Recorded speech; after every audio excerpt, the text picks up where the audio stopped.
Seja bem-vindo ao nosso canal, eu sou João Eudes Pereira e eu queria falar com você hoje sobre um dos três corações dentro da Justiça do Trabalho. Aliás, dentro da Justiça do Trabalho não, dentro da Justiça, mas hoje de modo especialíssimo dentro da Justiça do Trabalho. Quais são esses três corações?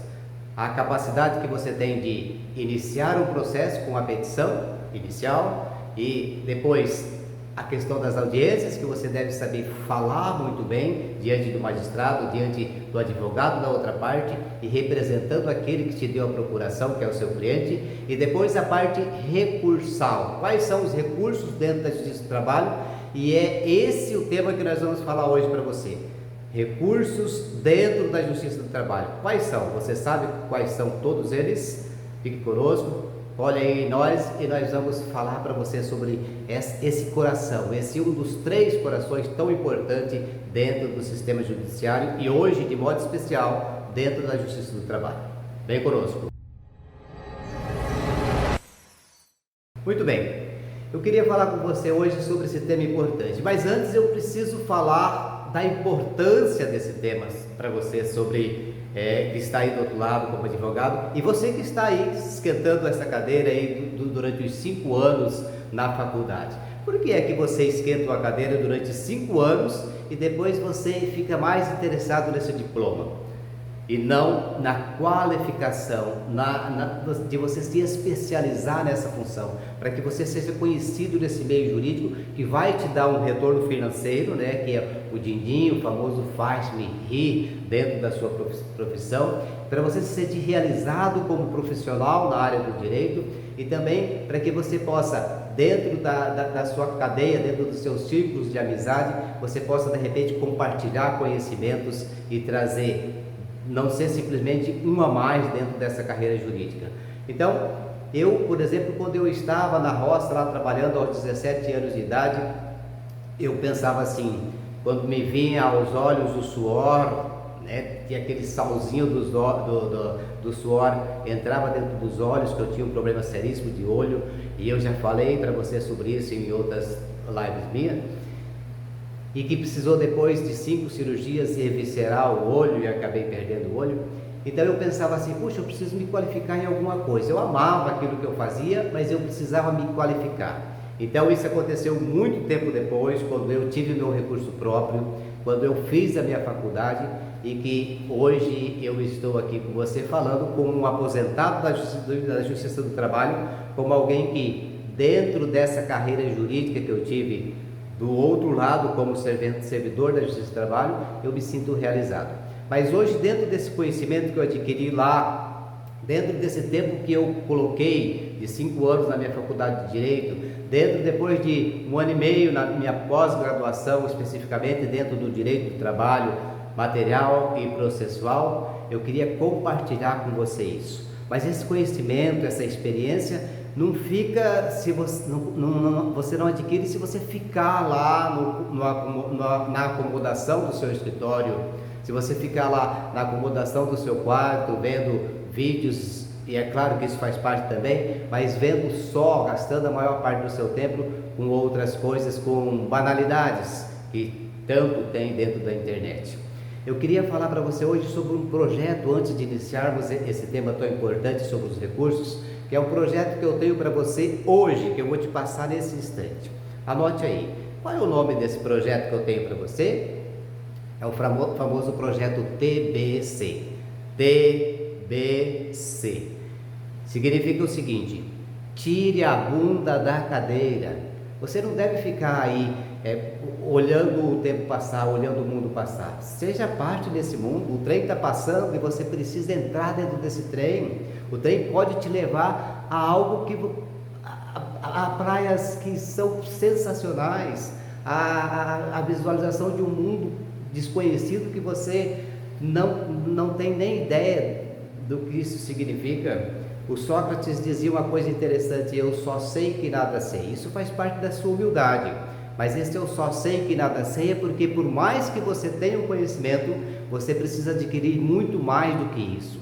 O conhecimento não tem fundo. Quanto mais você se aprofunda nele, mais você quer se aprofundar. Então nós queríamos falar para você a respeito disso hoje.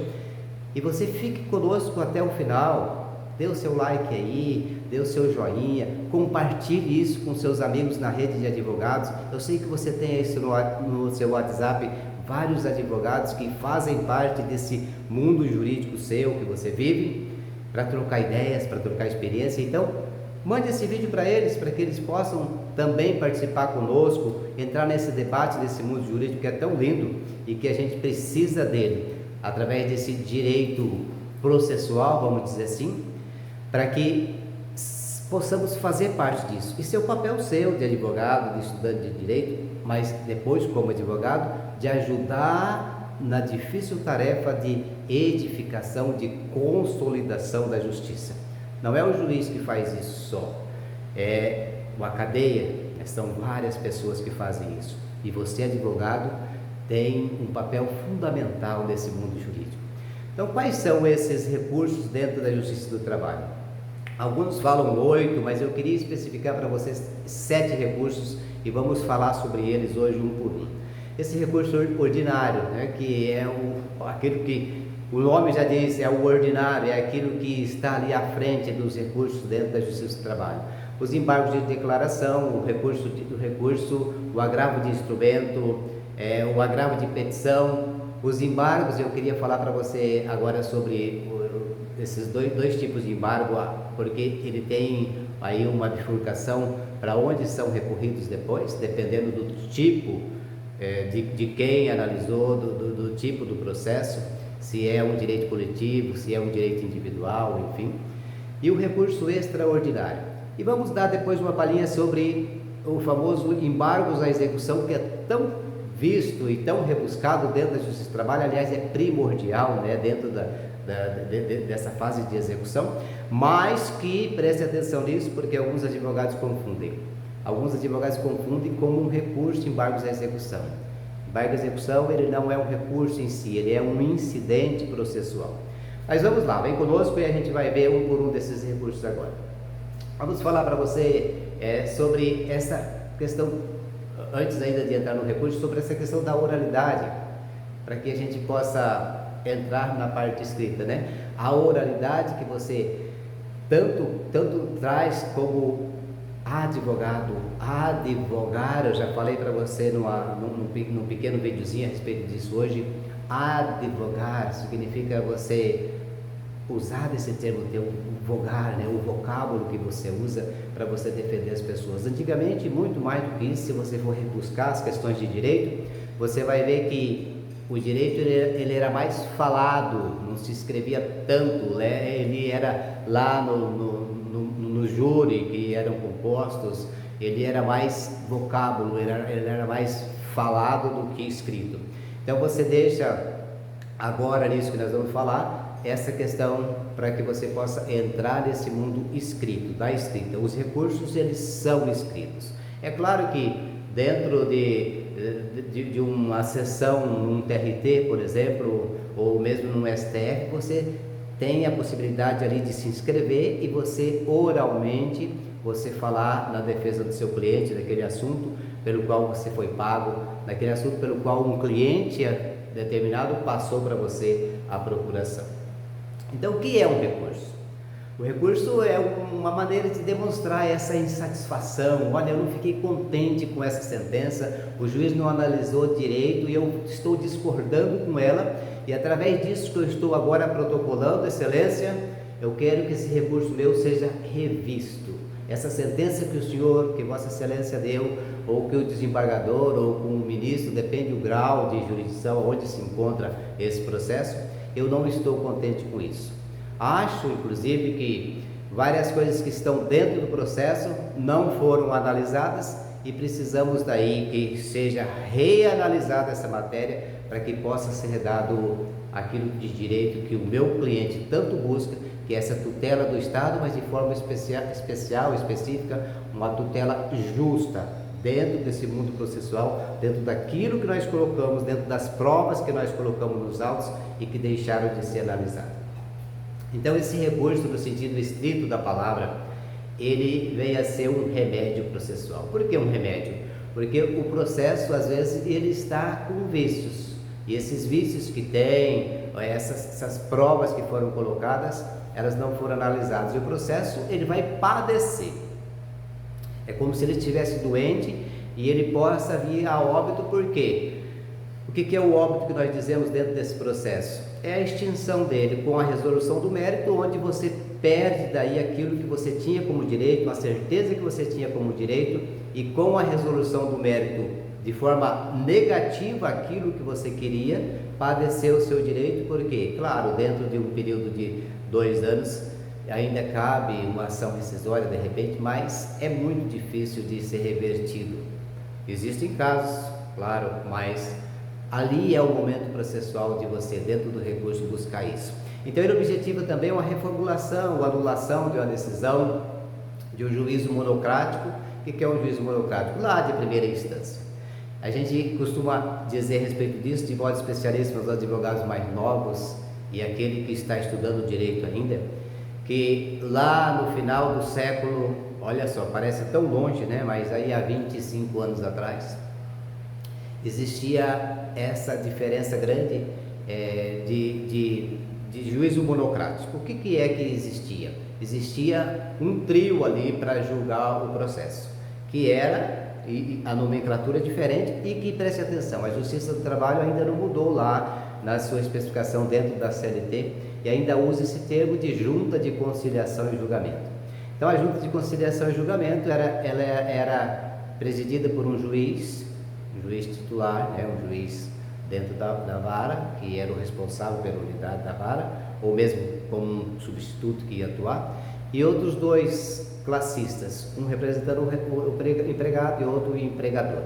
Então, esse juízo monocrático de primeira instância, ele fazia essa decisão, e às vezes não, muitas e muitas vezes cabia o recurso. Ou mesmo um colegiado, não é? Um colegiado que precisa você, através desse seu recurso, levar esse processo, subir esse processo de instância, para que seja novamente reanalisada a matéria. Então você pode ter esses vários graus. Um juízo monocrático aqui na vara do trabalho, analisou o processo, deu uma sentença que você não gostou, seja de uma parte ou do outro. Eu não estou falando da parte reclamante só, eu não estou falando da parte reclamada só. Qualquer uma das partes, dependendo do que o juiz deu, pode recorrer. Claro, né? Desde que seja uma sentença procedente em parte. Porque se ela é procedente, o reclamante não tem por que recorrer, exceto se ele fizer um embargo de declaração ali, nós vamos ver mais daqui a pouco, para que possa haver uma reanálise daquilo que ficou obscuro dentro do processo, tá? Ali, pelo próprio juiz que deu a sentença.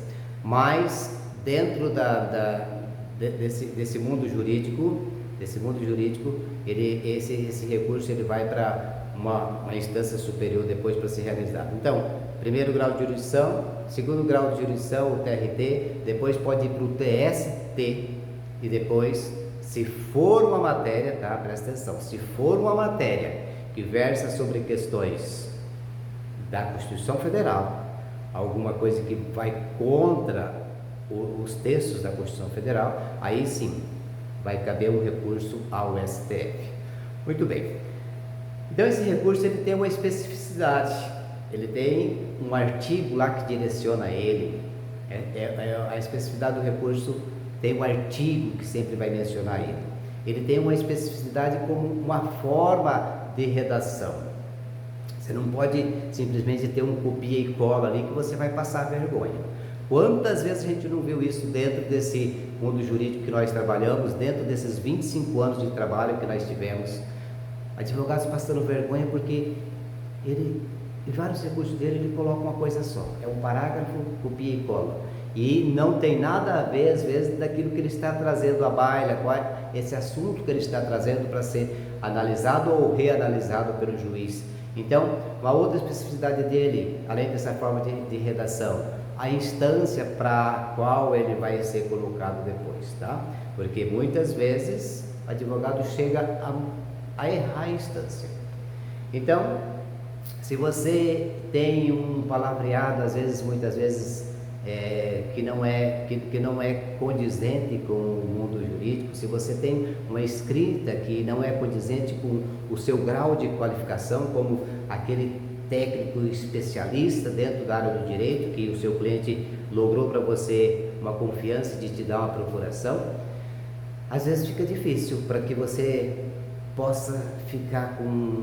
até botar a cabeça no travesseiro depois e dizer, puxa, eu fiz um bom trabalho.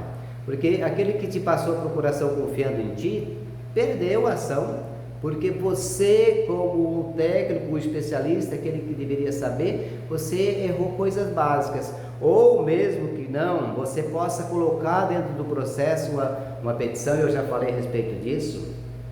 Tem um videozinho meu até no canal, você pode rebuscar depois ali, falando sobre uma escrita do advogado que é erro grosseiro. Eu vou citar um só para você ter noção, mas são vários. Um advogado que escreve, por exemplo, dentro da petição dele, excelência, eu posso com C cedilha. Imagine isso, como não vai doer aos olhos do magistrado. Eu falava a respeito disso esses dias atrás, um advogado que não sabe se expressar, por exemplo, na expressão e está aí nas nossas redes sociais, a expressão do eu ou mim, né? Que a expressão mim, a gente costuma dizer mim é coisa de índio, né? E a gente acaba errando isso. Então, tome cuidado com relação a isso dentro da sua peça processual, para que seja uma coisa bem redigida, para que seja um português claro, para que você não tenha aquela enrolação que muita gente coloca apenas num copia e cola da internet para demonstrar que você sabe o direito, né? Então, esses recursos eles visam trazer também informações que o magistrado não viu ou que ele divergiu da realidade dentro do processo, que estão lá claros, e você vai mencionar, excelência, a folha tal inclusive fala a respeito disso e o senhor não falou nada, o senhor foi omisso, ou o senhor de repente, é claro que você não vai dizer isso, né? Mas depende daquilo que o magistrado está já pré-determinado dentro da sua concepção de que ele está, vamos dizer assim, que ele está dentro daquele processo convencido, ou seja, o nível de convencimento do magistrado é irreal, porque ele já estava com preconceito antes na instrução processual e na hora depois de analisar os documentos que estavam dentro do processo, ele não viu algo tão interessante que mais do que uma evidência, de repente, mais do que uma suposição, mais do que uma fumaça, ele está ali explícito, e o magistrado não viu, e você vai especificar isso dentro do seu recurso, e que está lá comprovado dentro do processo. Então, dentro dessa área dos recursos, você use todos os argumentos possíveis, todas as peças processuais, todas as provas processuais que você colocou.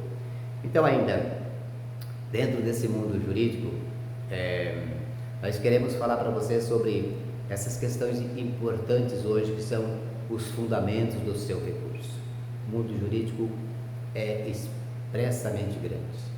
Então, a gente diz muitas vezes uma coisa que cabe bem dentro da área do direito, que é o universo jurídico. O universo jurídico olha, essa movimentação que tem a área do direito, que estão cada vez mais assim. Eu vi uma coisa interessante e eu sempre penso a respeito disso. Um professor meu de Direito Constitucional, lá no ano de 2006, mais ou menos, quando eu fazia faculdade, ele dizia uma coisa interessante. Ele falava assim: hoje nós temos as constituições do país que regem aquilo que dentro do direito deve ser seguido. É a cartilha básica para que advogados, magistrados, ministérios públicos, enfim, todo aquele que atua no mundo do direito, ele possa seguir. É uma cartilha básica, a Constituição Federal de cada país. Mas ele diz, mas vai existir futuramente, e muito em breve, uma Constituição globalizada. Mas não demorou muito. Você está vendo aí nesses últimos 10 anos como isso caminha a passos largos. Então, esses fundamentos da tua petição, voltando a esse nosso tema agora, são três, e eu vou falar para você agora a respeito disso.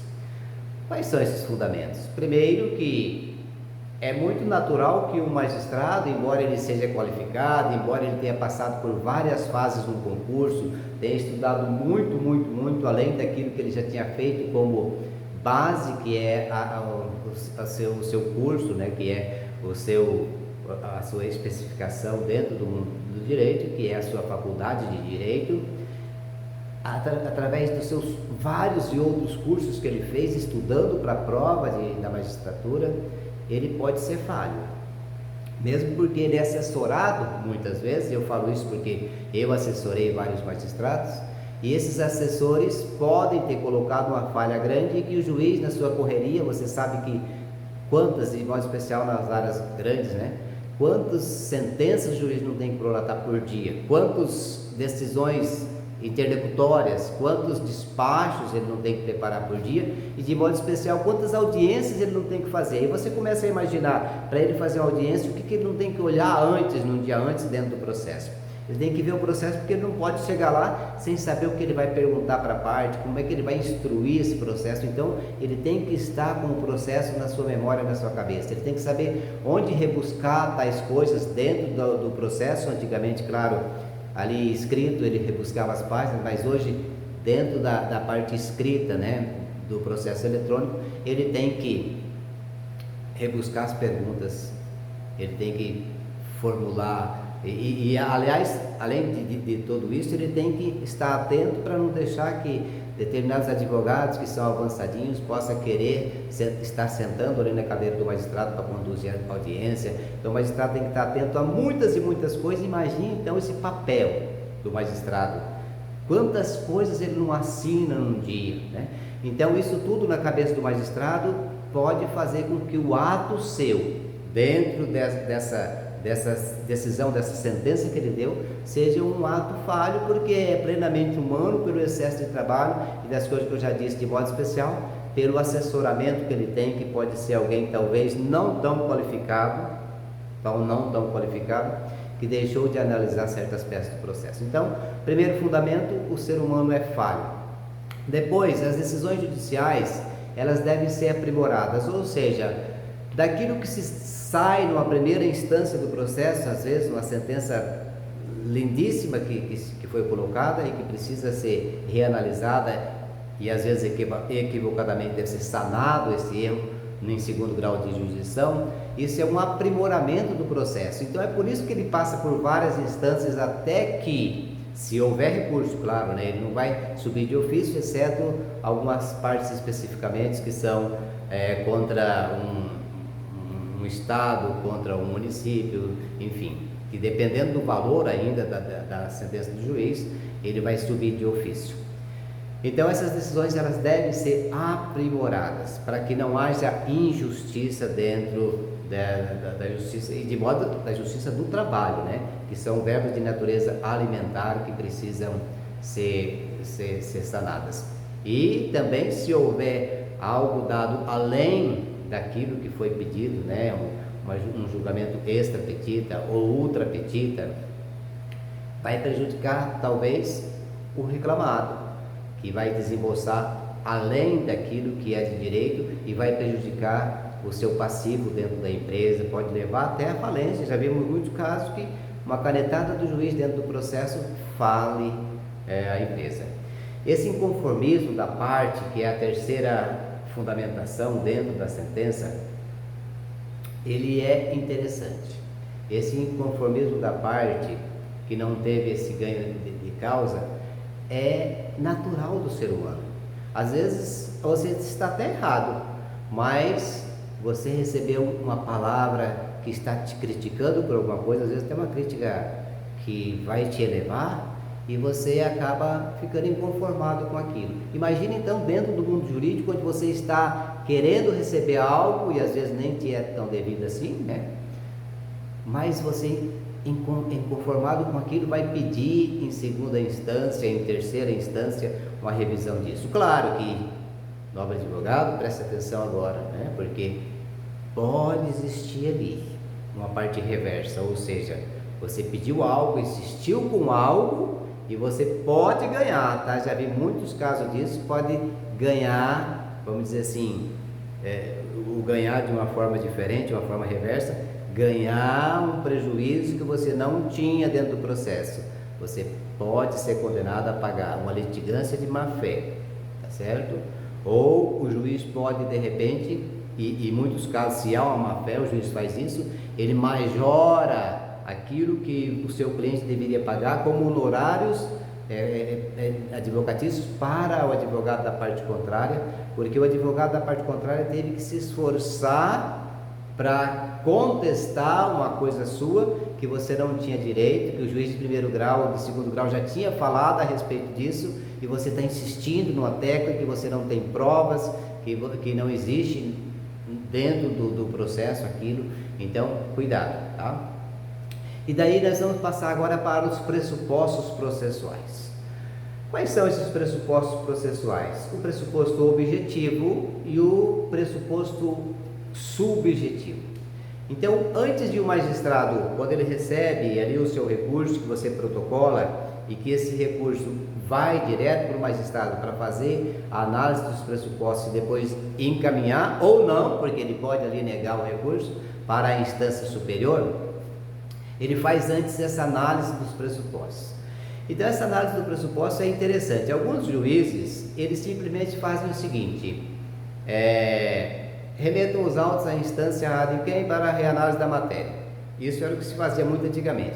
Hoje, os próprios tribunais, nas suas correições anuais, eles pedem que esse pressuposto ele seja mais adequado ao estado do processo, para que saibas que o magistrado simplesmente olhou, ele reanalisou realmente a matéria, né? Então, o que é que ele precisa para isso? Claro que ele não vai reanalisar a sentença ali, mas eu estou falando uma reanálise daquilo que é, dentro dos pressupostos objetivo e subjetivo, se está adequado o recurso para que seja reanalisado o processo no segundo grau de jurisdição. Porque às vezes acontecia o seguinte, uma coisa tão simples de se fazer, que é a análise do pressuposto, e estava faltando várias coisas dentro daquele processo, e o juiz simplesmente dizia, remetam os autos à instância de quem para que seja reanalisada a matéria. Chegava lá, nessa análise do pressuposto, o juiz do TRT, no caso vamos falar de um recurso ordinário aí, ele via que tinha coisa primordial que estava faltando dentro do processo. Por exemplo, uma procuração que sequer o advogado tinha. Lá na audiência, e às vezes ele comparece, isso acontece muito, tá, nobre advogado, de ele dizer, excelência, eu não estou com a procuração aqui, mas eu requeiro um prazo para juntá-la no processo. O juiz diz, defiro, e essa procuração nunca veio aos autos. Depois vem um recurso sem a procuração. Esse é um pressuposto que nós vamos falar daqui a pouquinho a respeito disso, que está faltando no processo e que é imprescindível para que seja analisado. Então o juiz vai, no segundo grau de jurisdição, fazer uma coisa. Olha o tempo que foi perdido nesse processo. Esse processo subiu para o tribunal, demora, imagine quando era escrito então o processo, né? Que você tinha que colocar esse processo no malote, que tinha que ser remetido, às vezes era uma vez por semana só que ia, aí até que chega lá no tribunal, eles vão colocar esse assunto em pauta, vai ser designado através de sorteio um relator para isso, e olha o tempo que come isso para depois o juiz, o desembargador dizer assim, falta procuração aqui, eu não posso analisar o processo, tudo de volta para trás. Olha o tempo que... Então, o que essas correições diziam? Excelência, analise esses pressupostos com calma e dentro daquilo que são a parte objetiva e a parte subjetiva do processo. Então, ali o magistrado pode, de repente, dentro dessa análise do pressuposto, corrigir essas falhas. Então, vamos para essa segunda parte agora para ver. Vamos ver os pressupostos subjetivos, que são os pressupostos intrínsecos. Nós temos os intrínsecos e os extrínsecos, ou seja, os intrínsecos, o nome já diz intra, dentro, né? E os extrínsecos fora. Então, dentro do processo ali, quais são esses pressupostos subjetivos, os intrínsecos? A capacidade, ou seja, esse recorrente que está ali recorrendo, que está inconformado com essa sentença do juiz, ele tem capacidade para isso ou ele não tem capacidade para isso? E essa capacidade vem do Código Civil, tá? Então é bom que se entenda isso. Então o juiz, na hora de fazer a análise dos pressupostos, eles começaram daí, através dessa orientação, e muitos já faziam mesmo, ele coloca lá, pressupostos subjetivos, e ele vai dizer um por um e falar, tal coisa está correta assim, assim, assim, tal coisa está correta assim, assim, tal, tá? Ele fala a respeito disso. Então, cada um por um desses pressupostos. Acaba saindo um despacho quilométrico, né? Porque cada um desses pressupostos ele vai falar. Mas é necessário, porque isso é, dentro dessa parte de análise do recurso, ela é essencial. A segunda parte desse pressuposto subjetivo é o interesse processual. Então ele tem capacidade? Ok, o juiz escreveu lá que a capacidade dele está regulamentada certinho. Ele tem interesse processual? Ou seja, pode ser que ele não tenha interesse processual. Um exemplo disso, uma sentença que foi favorável ao reclamante e ele está recorrendo. Por que ele está recorrendo? Em excelência, é porque o senhor colocou um tema na sua sentença que ficou meio obscuro. O senhor deu lá umas horas extras, mas não fala a respeito de a quanto vai ser esse cálculo de hora extra. O senhor deixou de dizer quantas horas extras, qual o período dessa hora extra. Então o senhor concedeu, mas está obscuro. Então isso não é motivo para recurso ordinário. Existe uma outra parte que nós vamos falar sobre isso, que são os embargos de declaração. Os embargos de declaração, a gente vai falar quais são as três coisinhas específicas dentro do embargo de declaração que cabe o embargo de declaração. Então, a capacidade, o interesse. Um exemplo que eu acabei de te dar. Se a sentença foi favorável a você, por que você vai recorrer? Né? Ou se a sentença foi totalmente improcedente, por que o reclamado que foi favorecido com essa sentença, ele vai recorrer?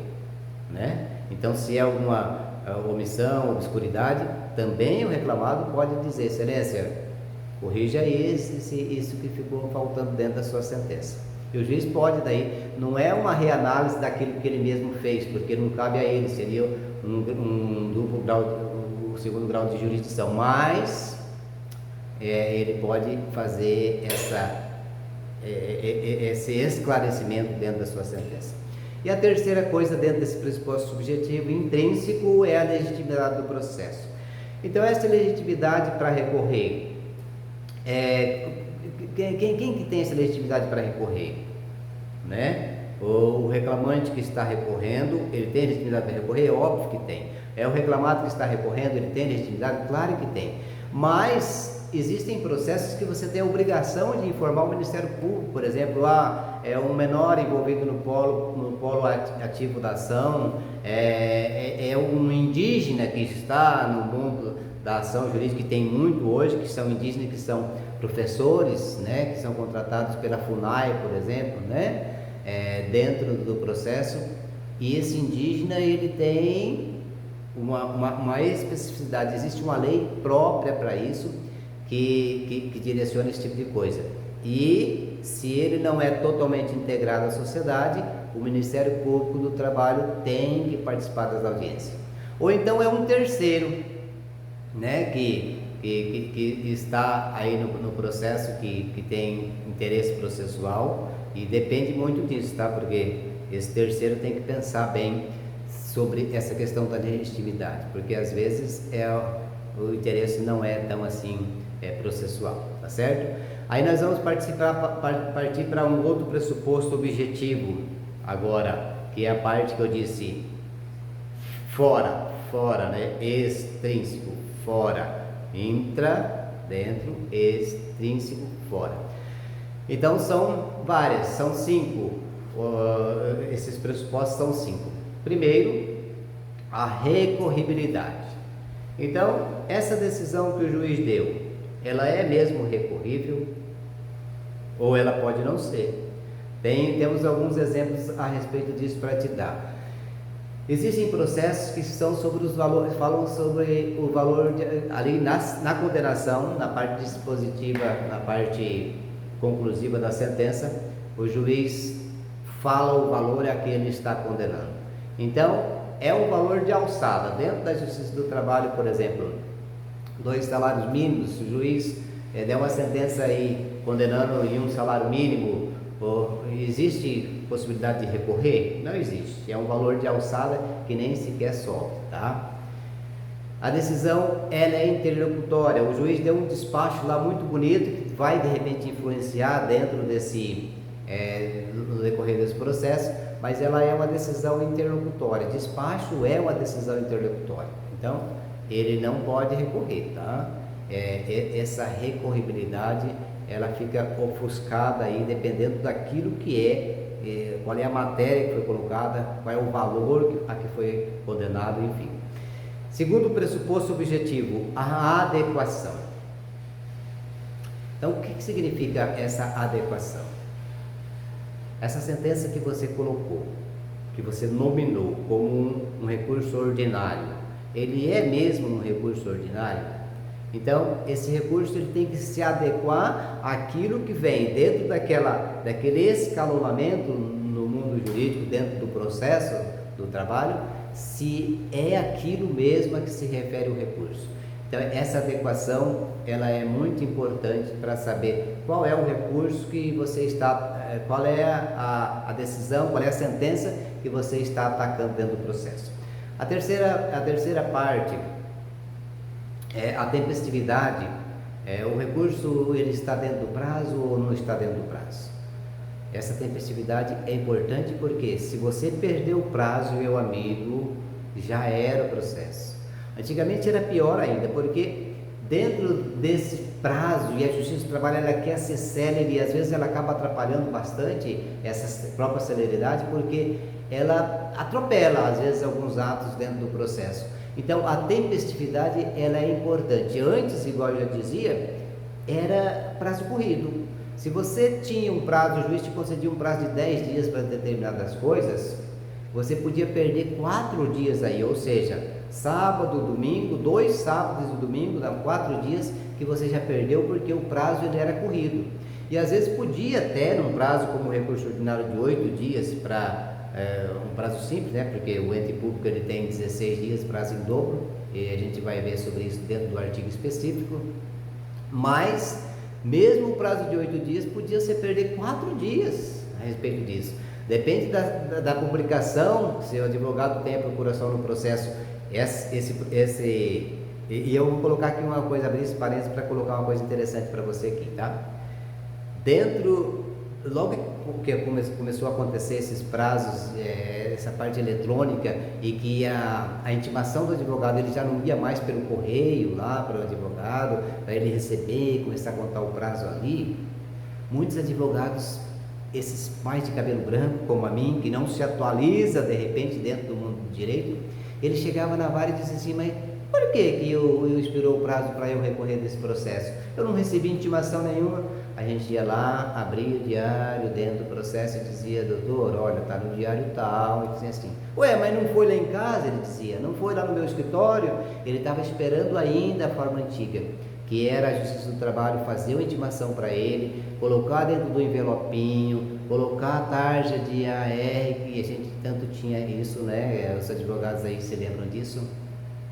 E ia no escritório dele, ele recebia, enfim, tá? Aí voltava o AR para o processo, olha a dificuldade que era.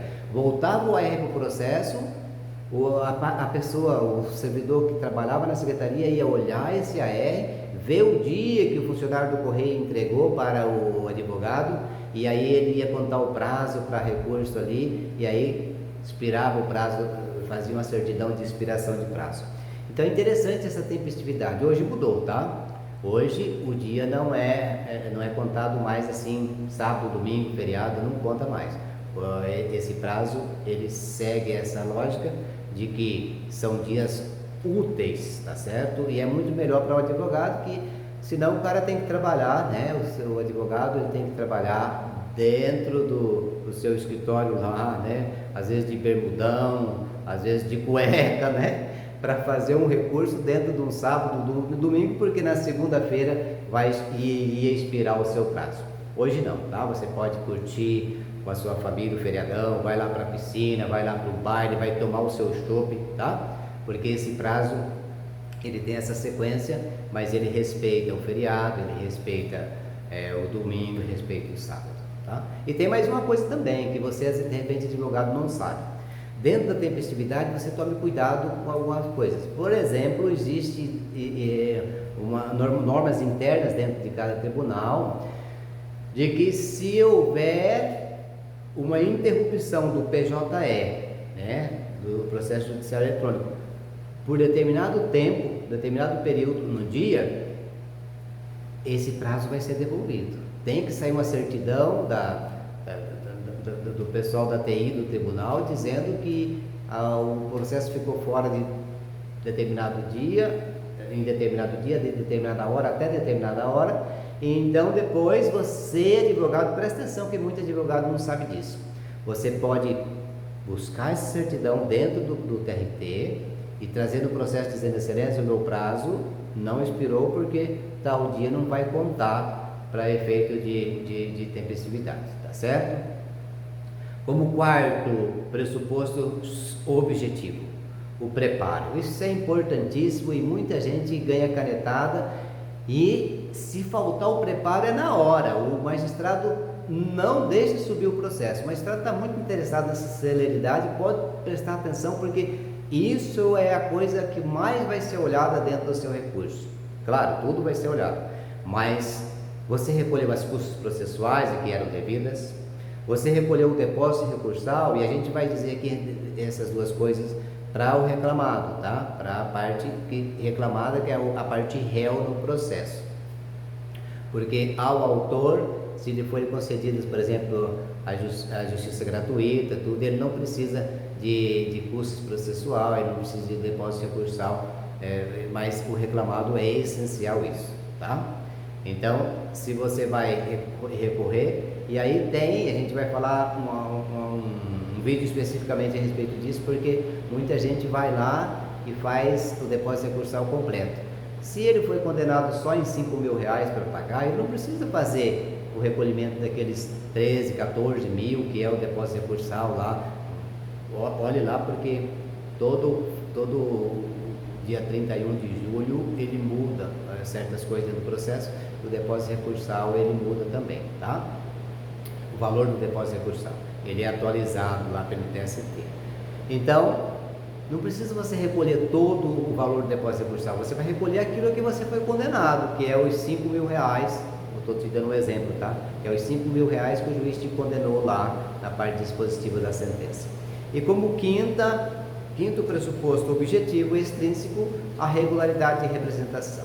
É aquilo que nós tínhamos falado antes até, inclusive, que de repente, antigamente era visto essa grande falha do advogado lá no segundo grau de jurisdição. Então, ali na primeira grau de jurisdição, ali no juízo monocrático, ainda que proferiu a sentença, fazendo a análise dos pressupostos processuais, ele vai ver que o seu advogado tem procuração no processo ou não tem. Então, é a regularidade de representação que o advogado deve e tem a obrigação de colocar no processo. Tá certo? Então, sobre isso nós vamos ver agora, passando essa fase desses tão importantes para entrar, enfim, dentro mesmo da parte do recurso. Nós vamos falar agora sobre esse primeiro grande recurso, que é o recurso ordinário, tão essencial, tão primordial para que essa justiça seja feita. Claro, se você não recorrer, significa que você ficou contente com aquela sentença e de repente você esperava muito mais do que isso, você esperava que fosse a condenação talvez com 3, 4 valores a mais do que aquilo que o juiz fixou no processo. Então você não precisa recorrer. Claro que o advogado dá um H, né? Ele diz assim: não, nem isso eu quero pagar, e você pode recorrer. Existe uma coisa interessante que eu gostaria de falar para você, porque de repente uma parte não quer recorrer a respeito disso, tá? Ele não quer recorrer, mas ele fica esperando a outra parte recorrer. E a gente vai falar a respeito disso depois numa outra live, porque agora a gente já está com o horário adiantado e vamos falar sobre todos os recursos ainda. Mas se você recorre lá no último dia do processo, do seu prazo, a outra parte pode fazer um recurso chamado recurso adesivo, tá? Eu não ia recorrer, mas já que ele recorreu, eu vou recorrer também. Aí ele vai entrar com recurso adesivo, e a gente vai falar depois, numa outra hora, dentro de uma parte específica sobre isso aí. Mas se você tem interesse, pesquise aí sobre o recurso adesivo. Então, esse direito que você vai pleitear dentro do tribunal de segunda instância sobre a decisão definitiva do juiz, ele faz parte do recurso ordinário. Então, ele deve ser levado em conta o cabimento, ou seja, nós já falamos sobre isso, é cabível o recurso ou não é? O prazo, que nós já falamos a respeito disso, e o preparo, que nós já falamos a respeito disso também, que é 2% das custas e o valor do depósito recursal, dependendo aí do valor da condenação, tá? E isso depois, ele pode ter um novo depósito recursal depois, vai depender lá na segunda instância, se você vai recorrer depois para uma terceira instância, tá? O artigo 895 da CLT é o artigo que especifica, né, a parte do recurso ordinário. Então, essa sentença do juiz de primeiro grau, especificamente a respeito disso. O recurso ordinário ele é feito para combater, para você, dentro do seu inconformismo, você possa combater essa sentença de juiz de primeiro grau nos dissídios individuais ou então nos dissídios coletivos, se for o segundo grau, tá? O prazo para ambos é de 8 dias e você preste atenção nisso porque esse prazo ele é categórico, né? Esse prazo é fulminante. Você perdeu esse prazo, perdeu a chance de recorrer. Os embargos de declaração não é especificamente um recurso, tá? Ele é feito para quê? Para que você possa sanar algumas coisas dentro do processo, dentro da sentença que o juiz colocou dentro do processo, para que seja sanado algumas coisas. Então, é o artigo 897 que direciona a respeito disso. Então, o prazo para interposição desses embargos de declaração é 5 dias. O cabimento desses embargos é em decisão omissa, contraditória, obscura, de qualquer grau de jurisdição. Pode ser pelo juízo monocrático de primeiro grau e pode ser pelo colegiado lá, os desembargadores dentro do TRT ou dos ministros dentro do DST, e para questionar esses requisitos extrínsecos de recurso ordinário de revista, tá? Então, para onde vai? Vai para o prolator, que prolatou a decisão, prolatou a sentença. Eu queria falar para você uma coisa ainda, voltando aí a essa questão dos embargos de declaração, voltando a respeito dos embargos de declaração, eu queria falar para você o seguinte: prazo de 5 dias para você protocolar o embargo de declaração. Você toma muito cuidado com isso, nobre advogado, porque tem uma especificidade dentro disso. Então, esse prazo de 5 dias, às vezes, o advogado espera até o 5º dia para ele entrar com embargos de declaração, questionando uma coisa que está clara dentro do processo. Então, o que alguns juízes fazem quando ele recebe um embargo de declaração disso, para questionar algo que não tem obscuridade, não tem nenhuma das partes que são necessárias para o embargo, tá? O juiz não foi omisso, não existiu nenhuma contradição entre a parte da fundamentação e a parte da conclusão da sentença. Então não ficou nada que pudesse caber o embargo de declaração.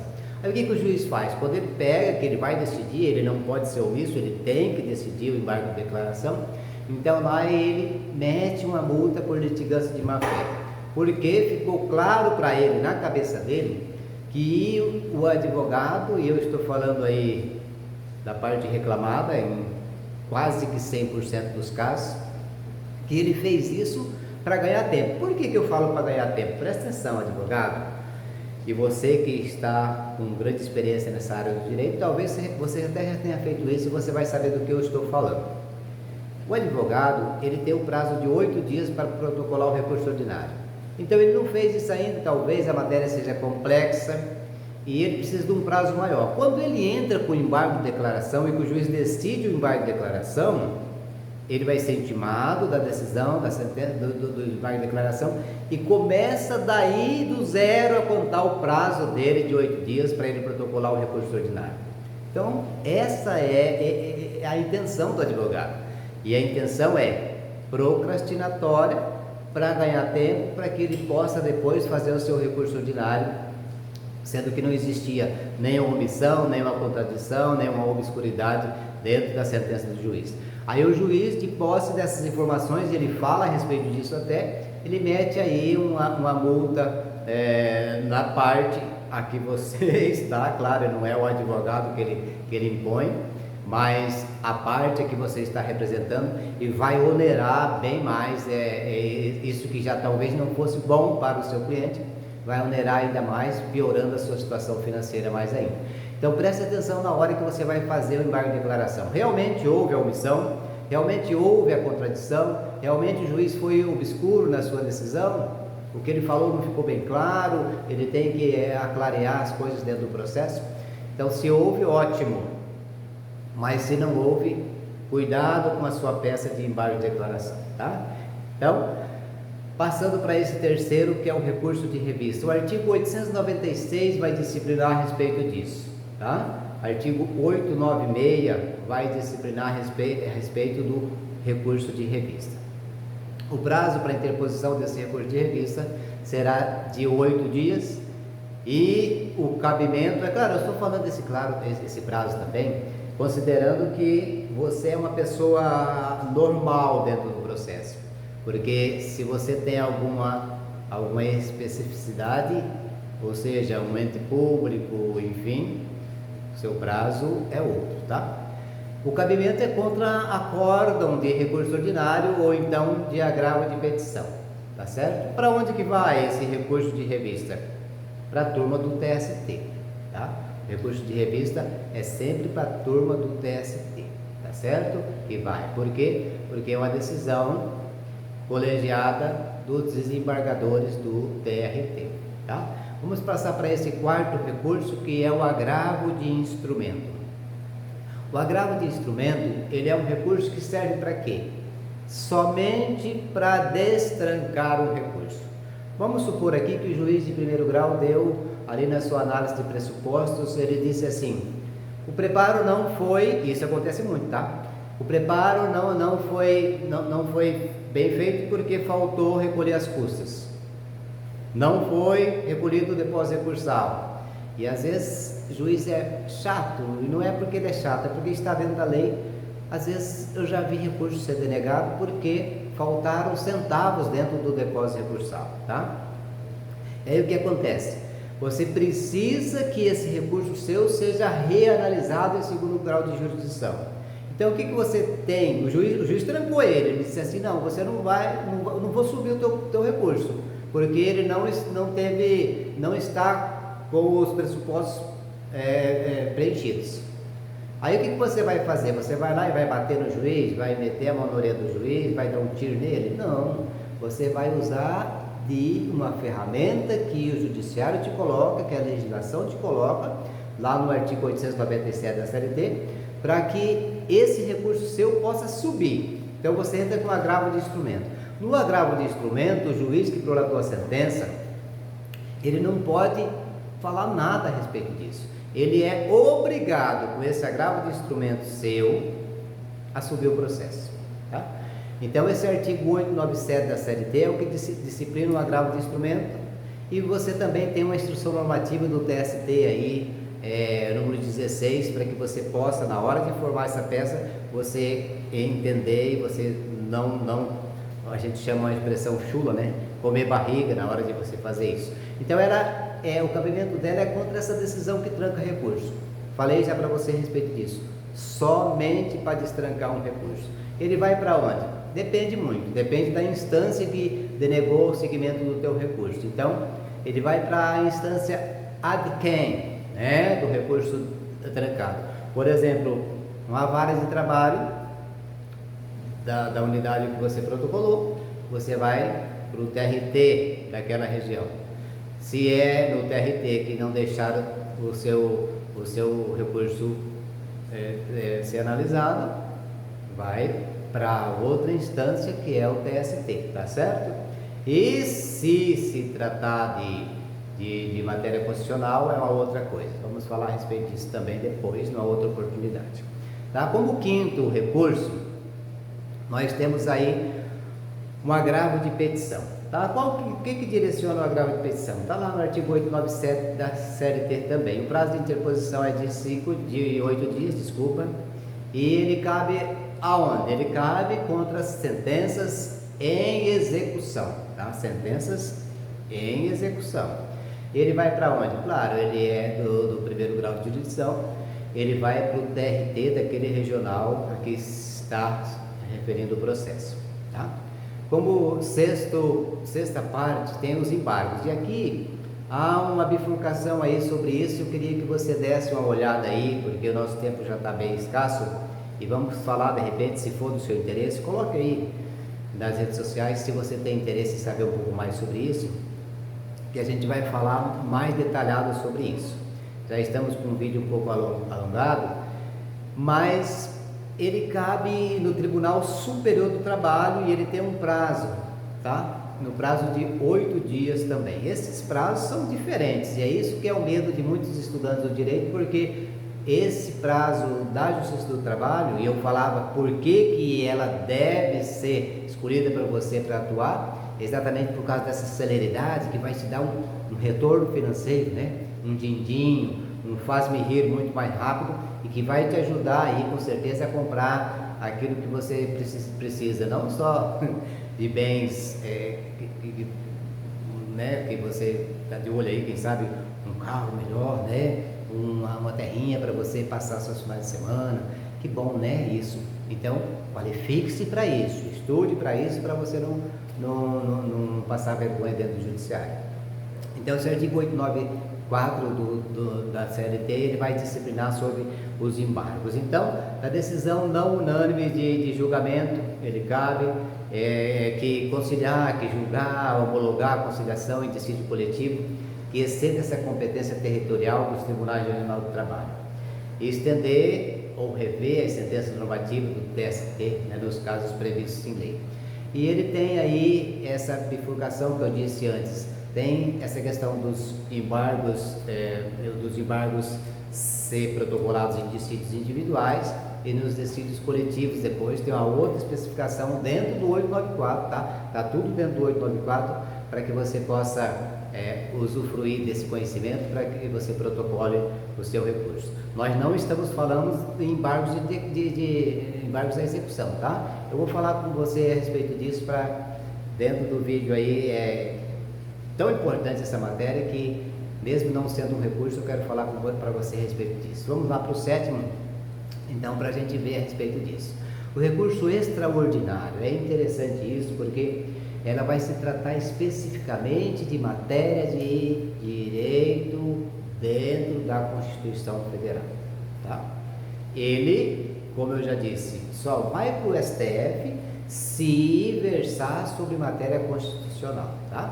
Ele está ali dentro do artigo 102, inciso 3º da Constituição Federal. O prazo de interposição dele é de 15 dias, e você vê aí que ele já diferenciou dos prazos específicos dentro da Justiça do Trabalho.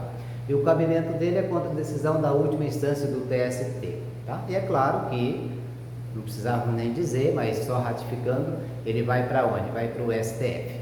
Agora sim, eu queria falar com você, só para finalizar o vídeo, sobre uma parte interessante dentro da Justiça do Trabalho, que são os embargos à execução. Cara, isso é imprescindível. Meu amigo advogado, meu amigo estudante do direito, essa é uma parte interessantíssima que cabe uma exposição aí, talvez de 1 hora, para que a gente possa ter um pouco mais de detalhe a respeito disso. Mas, de repente, em 4 minutos eu queria falar para você sobre uma coisa interessante. Ele precisa de uma garantia da execução para você colocar, tá?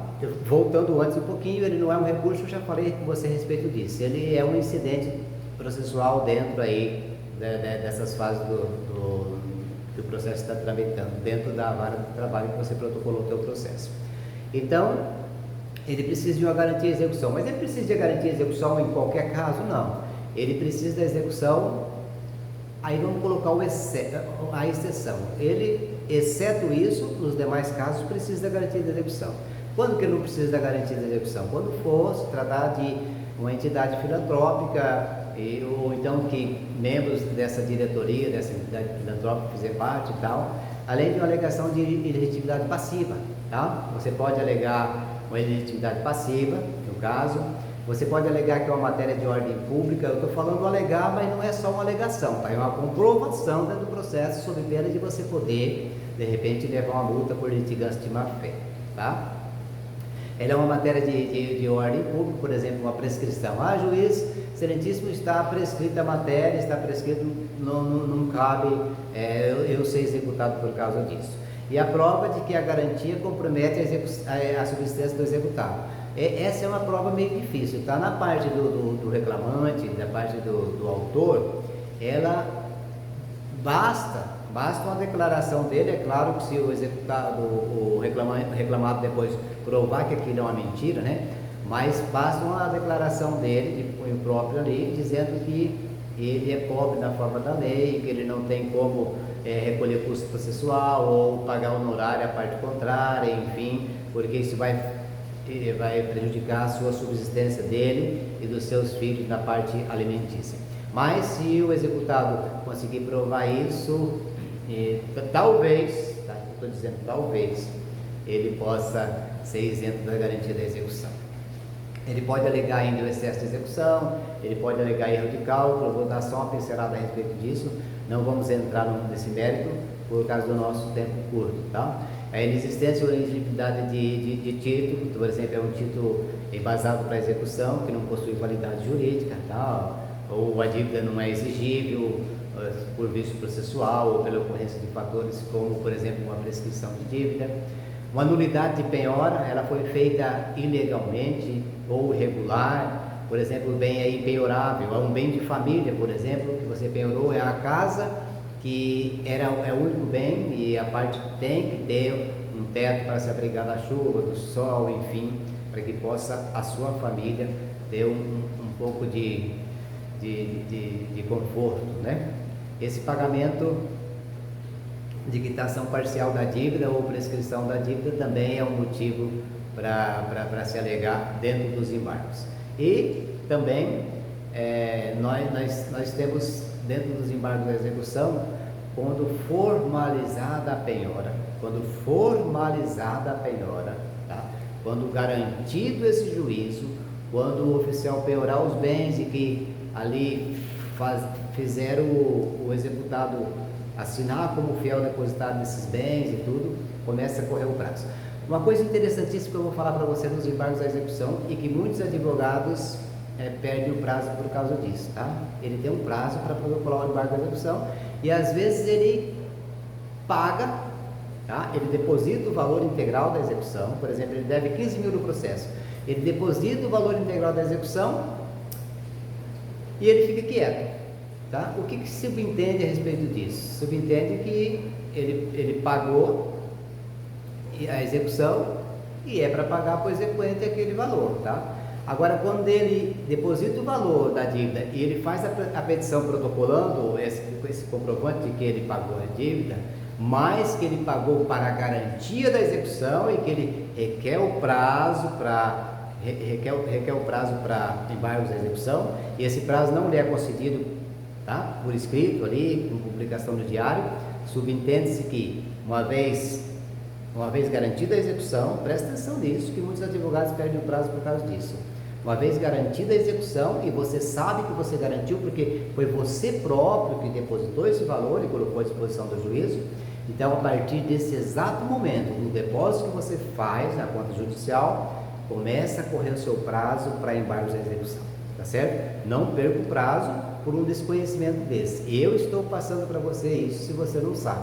É por isso que o conhecimento é tão importante. Então, voltando aí para esses agradecimentos finais, obrigado por ter ficado conosco, mas eu peço para você encarecidamente, compartilhe o vídeo.